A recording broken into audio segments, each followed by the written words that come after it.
Hi hello வணக்கம். இது உங்கள் சிவி ஜோன். எல்லாரும் எப்படி இருக்கீங்க? இப்போ பார்த்தீங்கன்னா லைவில் வந்துட்டு இந்த கேப்டன்சி டாஸ்க் ஸ்டார்ட் ஆச்சு.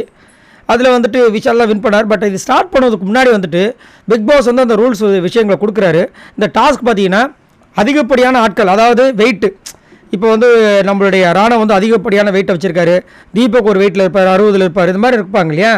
அந்த மாதிரி இருக்கும்போது நீங்கள் வந்துட்டு எத்தனை பேரை வந்து தூக்கிட்டு போய் அந்த பக்கம் விட்டுறீங்களோ, எவ்வளோ வெயிட்டு சேகரிக்கிறீங்களோ அதுதான் வந்து வின்னிங்க்கு உண்டான விஷயங்கள் அப்படின்ற மாதிரி சொல்லிட்டார். ஸோ இப்போ வந்து இது எப்படி ஆகிடுச்சுன்னா, இண்டிவிஜுவல் பர்ஃபார்மன்ஸ் காமிச்சு கேப்டன்சியை வின் பண்ணுற மாதிரி இல்லை. பிக் பாஸ் வந்து என்ன பண்ணுறாரு, விஜய் விஷாலை ஜெயிக்க வைக்கிறேன்னு சொல்லிட்டு அங்கே வந்து விஜய் விஷாலுக்கு தான் சப்போர்ட் உள்ளே இருக்கும். எல்லாருமே விஜய் விஷாலுக்கு சொம்பு தூக்குவாங்கன்ற விஷயங்களை தெரிஞ்சு அங்கே விஜய் விஷாலை காப்பாற்றணும். ஏன்னா இந்த வாரம் நாமினேஷன் வந்தாருன்னா கண்டிப்பாக விஜய் விஷால் வெளியே போயிடுவார்னு தெரிஞ்சு, ஏன்னா ஆல்ரெடி ஹாட் சீட்டில் வந்துட்டார். ஸோ அதனால் என்ன பண்ணுறாங்க, சப்போர்ட்டிங் வகையில் ஒரு டாஸ்க்கை கொடுக்குறாங்க.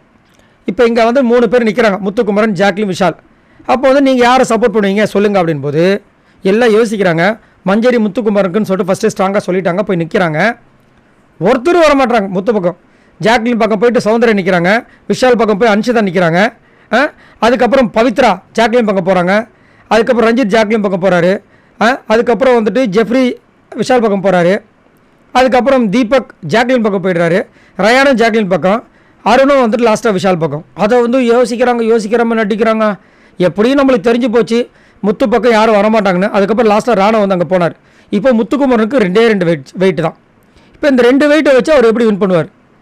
அவர் அங்கே போய் 2 பேரை எப்படி சேர்க்க முடியும்? இவரை வந்துட்டு இந்த 2 பேரை சேர்த்தாருனா கூட அங்கே வெயிட்டே பெருசாக வராது. இப்போ ஜாக்லின் பக்கம் 4 பேர் இருக்காங்க, விஷால் பக்கம் 4 பேர் இருக்காங்க. அந்த வெயிட் இந்த வெயிட் ஈஸியாக அடிச்சிடும். ஸோ ஃபஸ்ட்டே வந்து தோத்துட்டாரு நம்ம முத்துக்குமரன்றதான் இங்கே நிதர்சனமான உண்மை. அங்கே ஒரு ஜாக்லின் ஒரு சிரிப்பு சிரித்தாங்க, செம்ம காண்டாயிடுச்சு. அதுதான் ஜாக்லின் கிடையாது எனக்கு பிடிக்காத விஷயம். அதே மாதிரி அந்த கேம்லையும் ஒரு உண்டகலப்ப வேலை பண்ணாங்க. ஏன்னா டீல் போடுறாங்க முத்துக்குமரன் கிட்ட, என்னென்ன விஷாலை வந்துட்டு உன்னால், அதாவது அங்கே பஸருக்குள்ளே வந்துட்டு வெயிட்டை சேர்க்கறதா எடுத்துகிட்டு போய் அங்கே போய் விடணும். அந்த வெயிட்டு யார் இது பண்ணுறாங்க அதுதான் அவங்க தான் வின் பண்ணுறாங்க தெரிஞ்சு போச்சு. விஷாலாவே நீ வேகமாக வெயிட்டு தள்ளுவ அப்படின்னா நீ இது பண்ணு, நான் என்னோடய சப்போர்ட்டர்ஸ் உனக்கு அனுப்பிச்சிட்றேன். விஷாலை விட நீ தள்ள முடியாது, ஸ்லோவாயிட்டேன்னா எனக்கு வந்து உன் சப்போர்ட்டர்ஸ் அனுப்பிச்சிட்டு நான் வின் பண்ணிட்டேன்னு சொல்லியிருக்காரு கிளியராக. இவங்க என்ன பண்ணியிருக்காங்க, மண்டே ஆடிட்டு ஸ்டார்ட் பண்ணியிருக்காங்க. இவங்க ஸ்லோவாக இருக்காங்க. அப்போ இவர் என்ன நினச்சிருக்காரு, சரி அந்த சப்போர்ட்டர்ஸில் நம்மளுக்கு வருவாங்கன்னு சொல்லிட்டு இவர் ஆரம்பிச்சிருக்காரு. அதுங்களும் என்ன பண்ணுறாங்க, இவங்க அந்த பக்கம் போயிட்டு இன்னொருத்தரையும் கூப்பிட ஆரம்பிச்சிட்டாங்க. ஸோ அப்போ அவங்க வந்து திரும்ப கேமை நான் விட முடியாது, அந்த டீலில் மீறுறாங்க. இப்போ இவர் என்ன பண்ணுறாரு, நான் திரும்ப இந்த 2 பேரை வச்சு அங்கே எங்கே இது பண்ணுறது, அதனால் என்ன பண்ணுறாரு, அவங்கள விட்டுறாரு. அவங்க 2 பேரும் அந்த பக்கம் போய் அதுக்கப்புறம் தான் ராணா விஷால் பக்கம் போய் கேமே சேஞ்ச் பண்ணுறாரு. ஸோ ஜாக்லின் பண்ண ஒரு விஷயம் அவருக்கும் பிடிக்கல. அதனால தான் ஜாக்லினை தூக்குறாரு.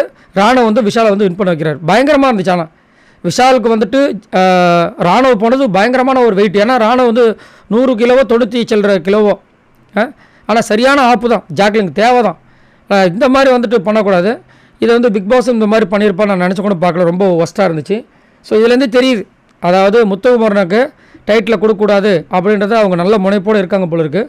சரி, உங்களோட கருத்துக்களை சொல்லுங்கள். பாய் நண்பர்களே.